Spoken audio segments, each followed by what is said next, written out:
Coming up on Mountain News this morning, cleanup continues in Laurel County after last month's devastating tornado. But in hard times, the community proves its resilience to natural disaster. Dedicated to Eastern and Southern Kentucky, this is WYMT Mountain News this morning.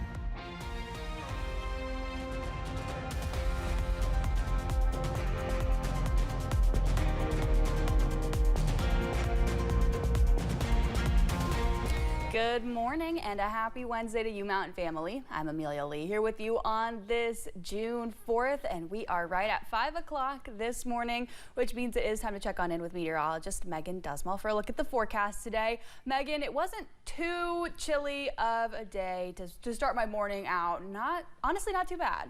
Yeah, I'd have to agree with you. For the first time this week, I have not needed to put on an extra layer while heading out of the door. In fact, those temperatures right now are warmer than you'd expect this time of year. Normally, we'd be in the upper 50s, low 60s, but as you head out the door, for most of our region, we're looking at the mid-60s, even warmer as we're heading into our northern counties. Take a look at Prestonsburg, 70 degrees right now, and we will just continue to see those temperatures warming into yet again another day of upper 80s.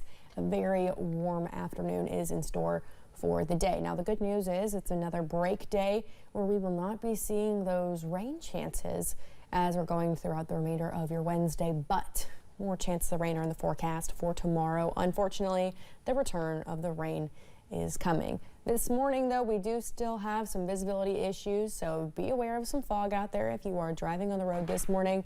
Be careful and be aware of other drivers. Here's a look at that forecast for the remainder of your day. Sunny skies all day long with cloud cover increasing as we're heading into the late evening hours. Partly cloudy skies overnight. Amelia. Thanks, Megan. While the cleanup continues in southern Kentucky, more than 2 weeks after a deadly tornado ripped through Laurel and Pulaski counties, Lucy Cole went back to Laurel County to talk to London's mayor about the response to rebuild. Just 18 days after a tornado ripped through Laurel County, the community is still picking up the pieces. You know, the first week we came a long way, even in the cleanup effort. So now we're 2 weeks in, you know, we're over halfway through. 2,000 volunteers have put in over 11,000 hours of manpower to help revive the community. Mayor Randall Weddle says the resilience of the community is shocking. At this point, there is nobody displaced. To hear that we have no one sleeping in a car or don't have somewhere to stay, that's absolutely amazing. Mayor Weddle expects cleanup to be done in about a month. As for FEMA, he says they're still in the process of getting people affected signed up for aid. You look at the path of this tornado and the homes that it affected, that's a lot of people to get signed up, and then getting the information out there that people need to sign up with FEMA and Red Cross. With over 800 homes damaged and around 475 of those that need to be fully replaced, the focus is on rebuilding. The Sunshine Hills neighborhood was one of the hardest hit areas. Mayor Weddle calls the progress that they've made so far significant, but says now they're looking forward to rebuilding and they need your help to do so. We need monetary donations. United Way of Laurel County, you can donate there.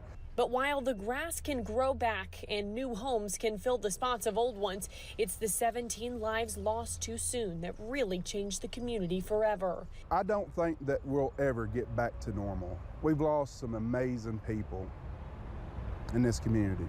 So I don't know that we'll ever get over that. In Laurel County, Lucy Cole, WKYT.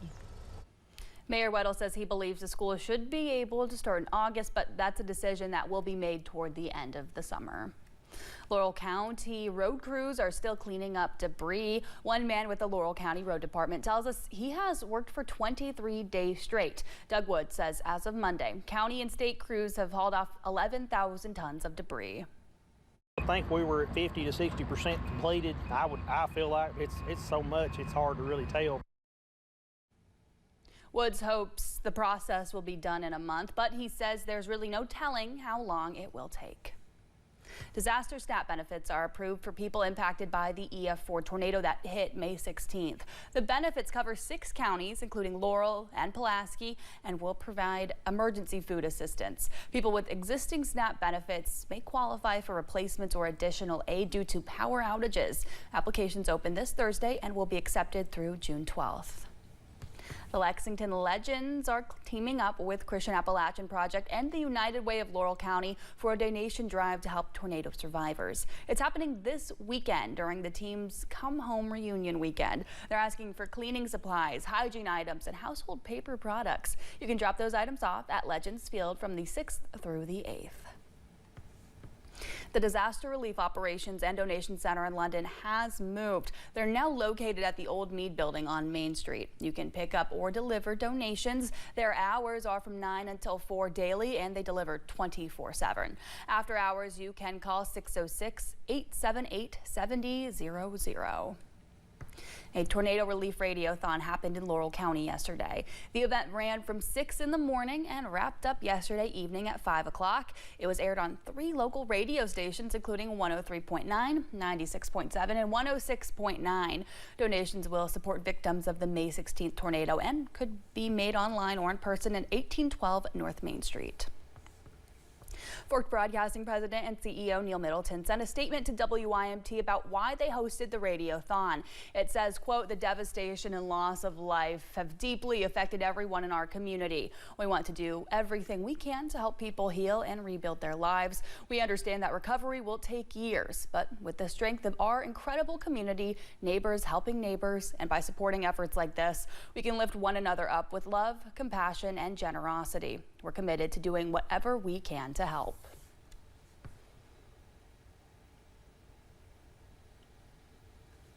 New numbers from FEMA show Kentucky received more than $64 million to support storm recoveries this year. So far, projects resulting from February's ice and floods received the most money. Nearly $20 million went to victims of April's flooding. The agencies also approved close to $1 million for southern Kentucky tornado victims. FEMA says nearly 10,000 Kentucky households benefited from the money. You do still have time to apply for federal assistance relating to April's flooding and May's tornado. An Allegiant Air flight was forced to return to Huntington Tri-State Airport Monday afternoon. Tri-State Airport police say this was due to issues following takeoff for the Allegiant flight. Officials say all passengers and crew were able to safely deplane once the twin-engine jet landed at the airport tarmac. Several people and fire department crews were on scene. Additional details about the nature of the emergency have not yet been released.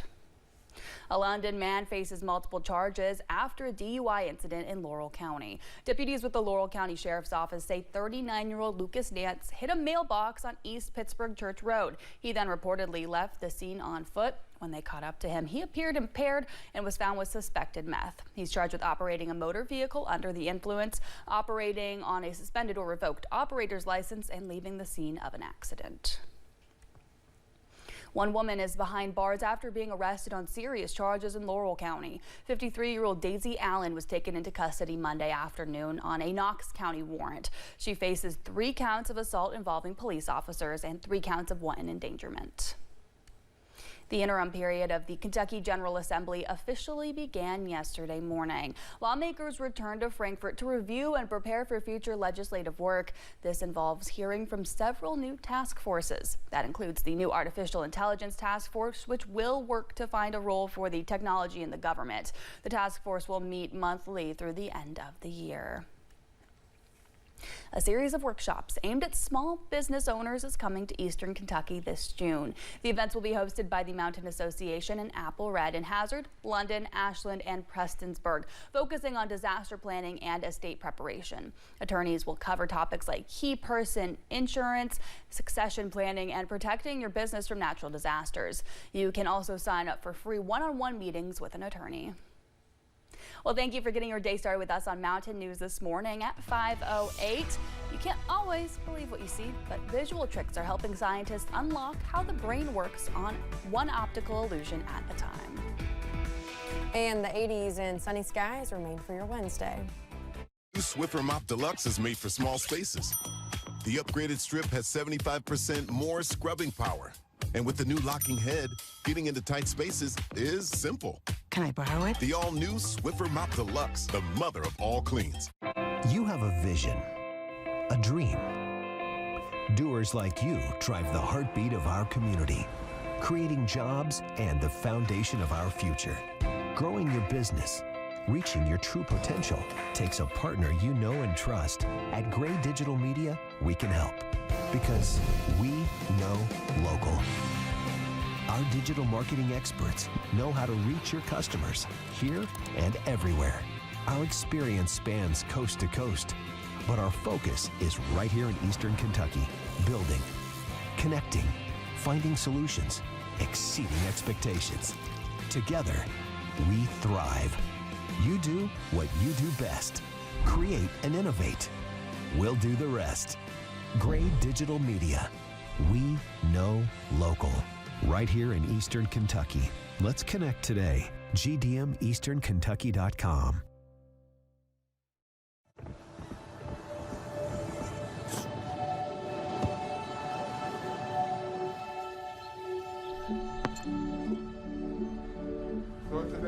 I don't remember how it started.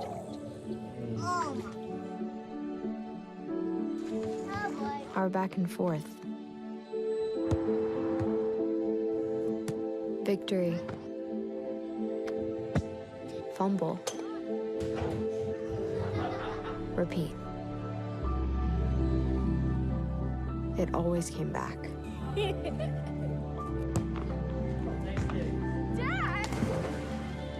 Okay, here we go, throw it! Yeah. You probably don't remember what you told me, That was perfect. but I heard every word. Nice.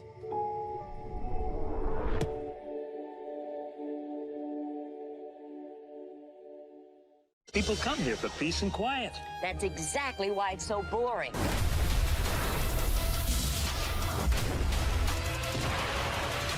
Danger makes life more exciting, doesn't it? This is gonna be fun.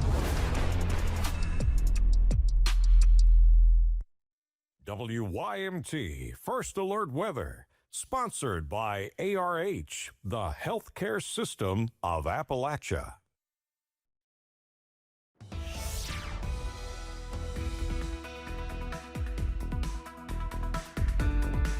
Well, I don't know about you, Megan, but I was happy to not see a lot of fog on my commute into work today.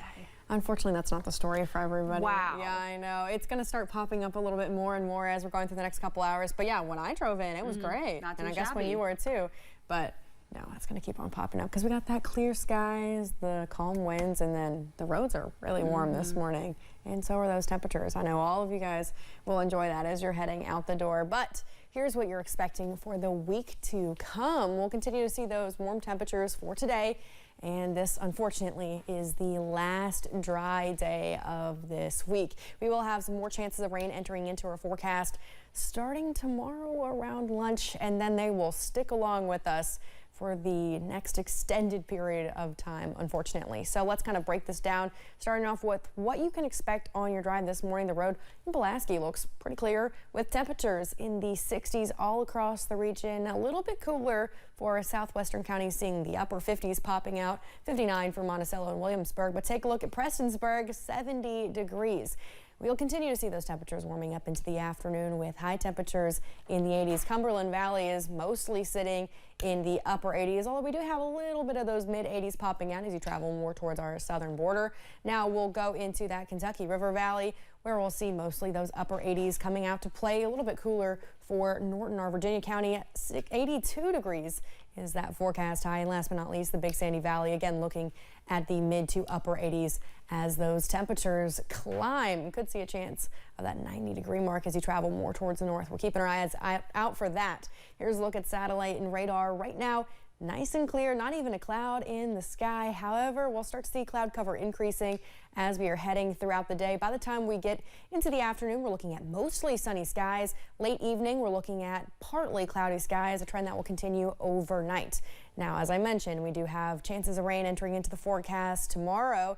Thankfully, those chances are a little bit lower than what we'll see as we head into the weekend, but here's a look at what we can expect. Around lunchtime, we'll start to see some of those pop-up showers and so a little bit of that storm activity entering our forecast, clearing out as we head overnight, but more chances of rain are in the forecast for your Friday, starting off a little bit on the calmer side. However, as you head into the afternoon, that's when we'll start to see those chances for storms ramp up into the forecast as this system starts to move into our region overnight, giving us even higher chances of storms as you're heading Friday night going into your Saturday. Going to be a stormy start to your weekend. Here's a look at that planning forecast for today, though. We'll see those temperatures hiking up through the next couple hours. By the time you're heading into that 5 o'clock mark, that's when you'll see the warmest temperatures of the day, and that's why we're keeping our eyes out for those sunny skies, because again, we do have that tiny possibility of hitting that 90-degree mark for some northern counties. Here's a look at that ARH 7-day forecast where your weekend is always in view. We'll continue to see those warm temperatures taking us through the remainder of your week, but those storm chances unfortunately are picking up tomorrow and staying with us as we're heading into this time next week. Amelia. Well, they say the eyes are the window into the soul, but new research shows how our visual system can reveal the capabilities of our brains. Bradley Blackburn shows how eye-popping illusions are unlocking secrets. At the Museum of Illusions in New York, around every corner, it's a wonder for the eyes. There's a vase that's a face, art that moves with you, and a room that seems to go on forever. You're just mesmerized. You don't know where to look or where to turn. It's a fun house for our perception, built for the TikTok age.